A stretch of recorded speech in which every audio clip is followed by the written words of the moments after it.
Ok, on est prêt. Là, oula, là, il y a un gros reflet. Bon, je pense qu'on va faire 100. Ici, bien. Hmm, Petit travail à faire là-dessus donc. Bonsoir tout le monde.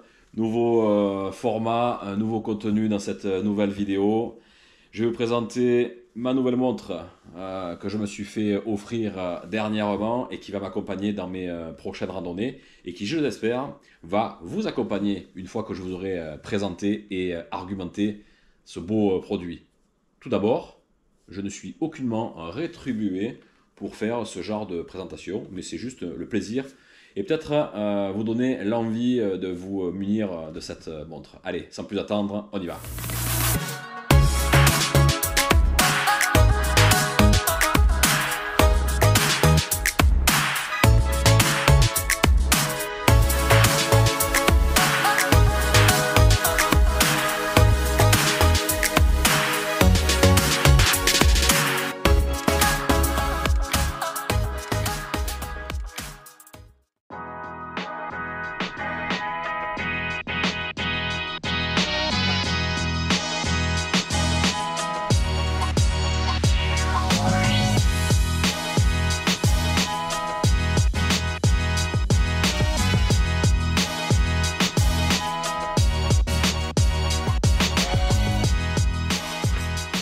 Donc, je me suis pris quelques notes pour faire cette présentation de ce produit.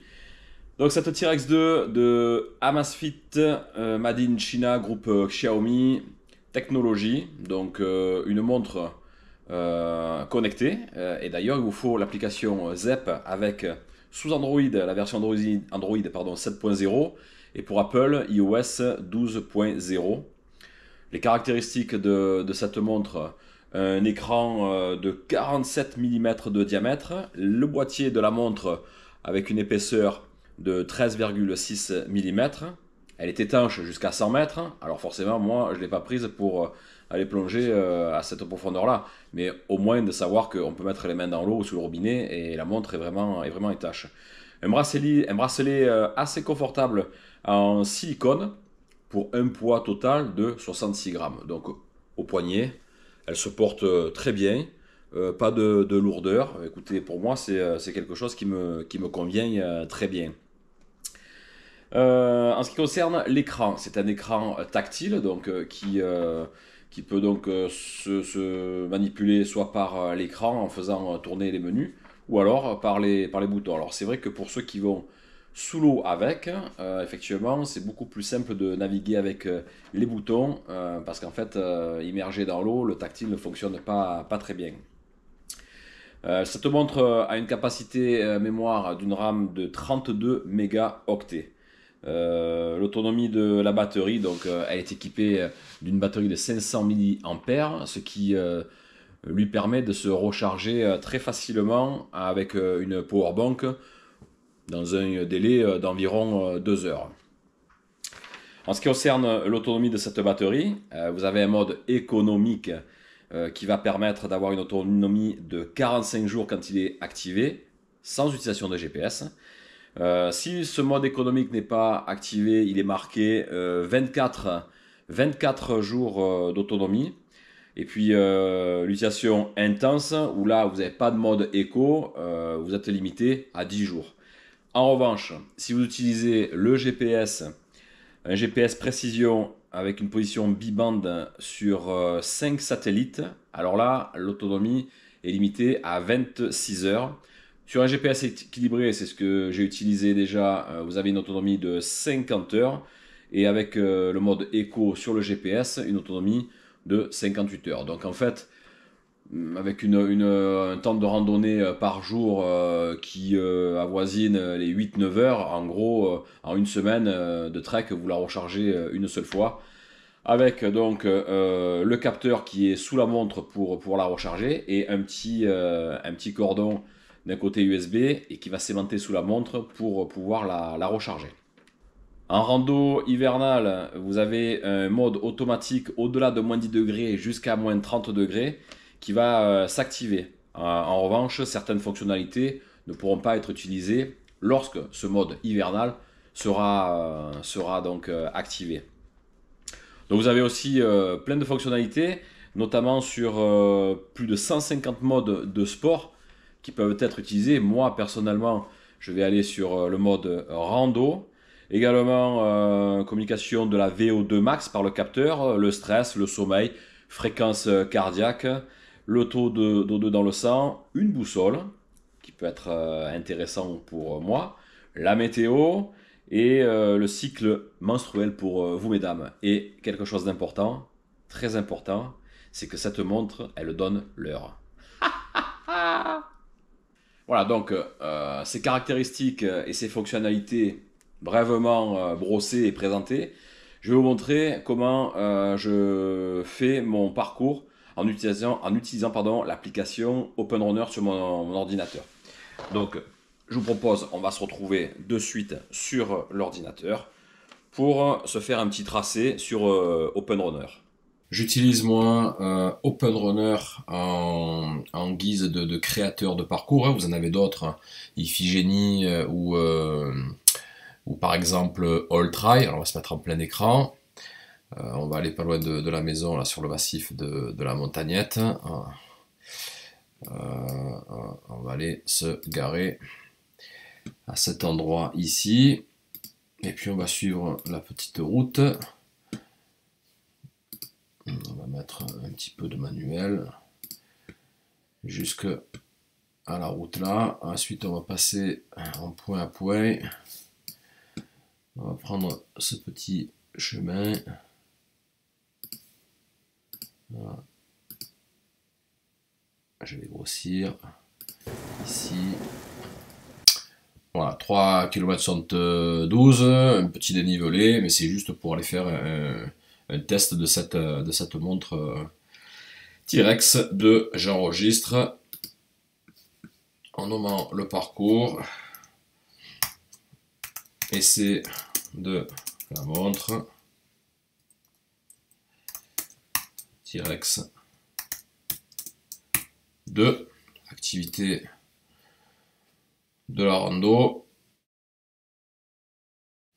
emprunter, enregistrer. Voilà.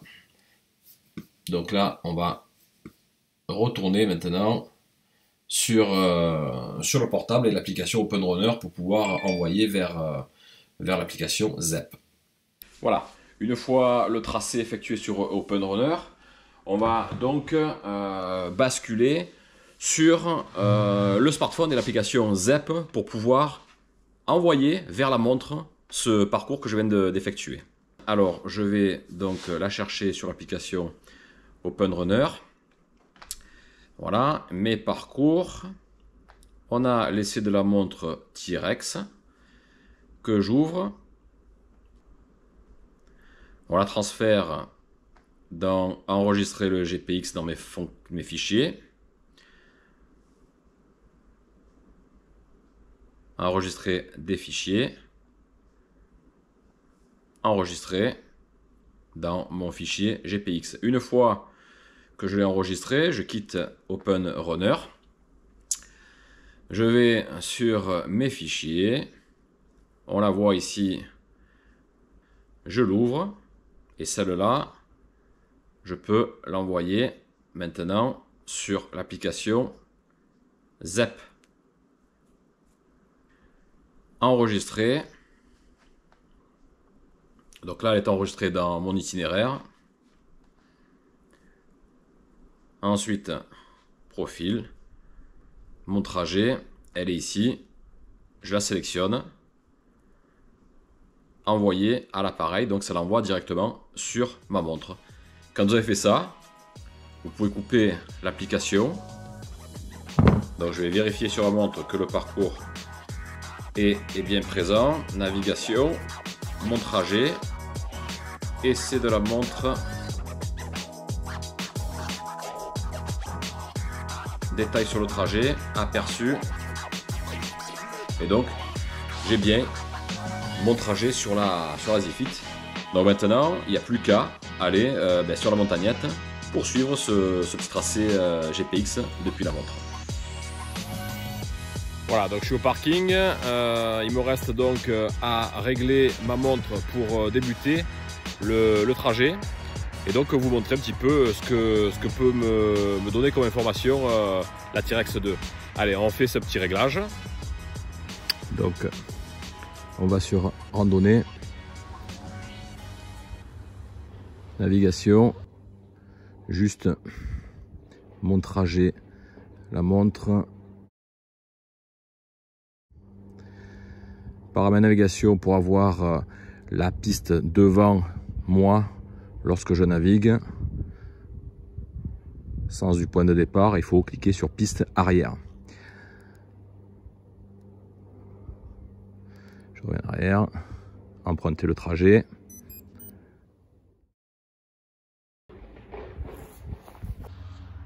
Et bien maintenant c'est bon, c'est parti. J'arrive exactement à cet endroit-là, là, je vous marque sur la carte où il y a le petit pointeau rouge. Et il va falloir que je tourne à gauche. Donc je jette un coup d'œil sur la montre. Et donc on voit bien que le tracé est vert. Celui qui me reste à emprunter part sur la gauche, voire un petit peu à contresens.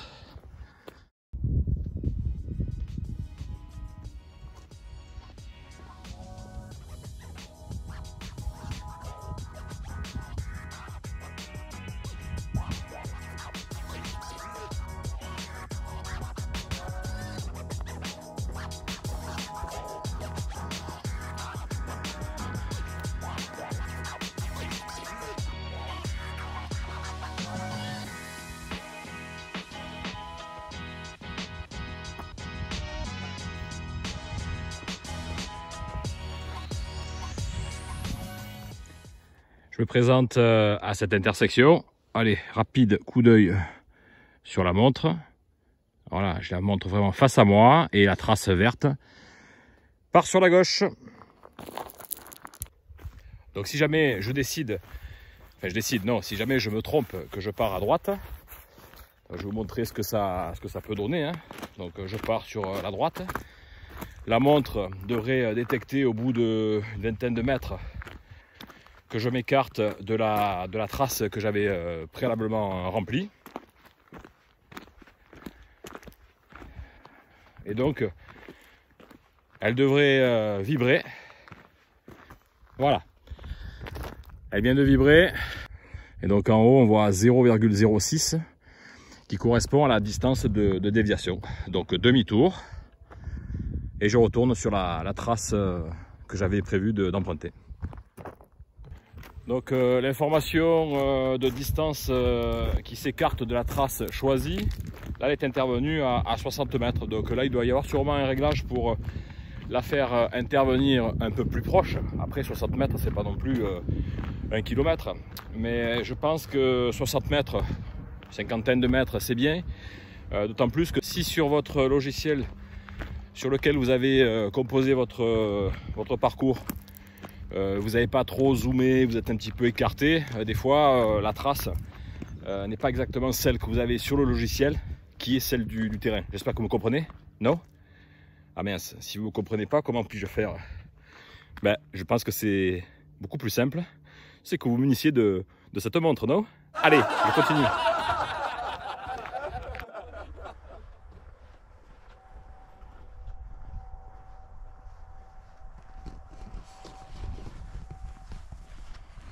Donc vous avez pu constater un petit peu les possibilités de navigation qu'on pouvait avoir avec cette T-Rex 2, mais pas que. Donc vous avez après aussi les traditionnels renseignements, gains positifs, gains de dénivelé positif, dénivelé négatif, le temps de marche depuis le début de votre journée, également le nombre de kilomètres que vous avez parcouru. J'avais envie d'acheter une montre connectée qui me permette justement de pouvoir contrôler mon trajet de randonnée, mais j'avais pas envie d'y mettre non plus des 100 et des 1000 comme les montres Garmin, Suunto qui commencent à 500, 600 euros, voire proche de 1000 euros. Et donc la T-Rex 2 sur Amazon, un peu plus de 200 euros. C'est vraiment la première montre qu'il me fallait pour ce style d'utilisation. Ben, j'espère que ce nouveau contenu vous aura plu. Mettez-moi des commentaires s'il y a des choses un petit peu à modifier ou si vous avez d'autres questions sur cette montre. Si vous n'êtes pas abonné, je vous invite encore une fois à vous y abonner, à partager un max. Et puis surtout, le beau temps revient. Là, il faut y aller. Allez, usez vos semelles.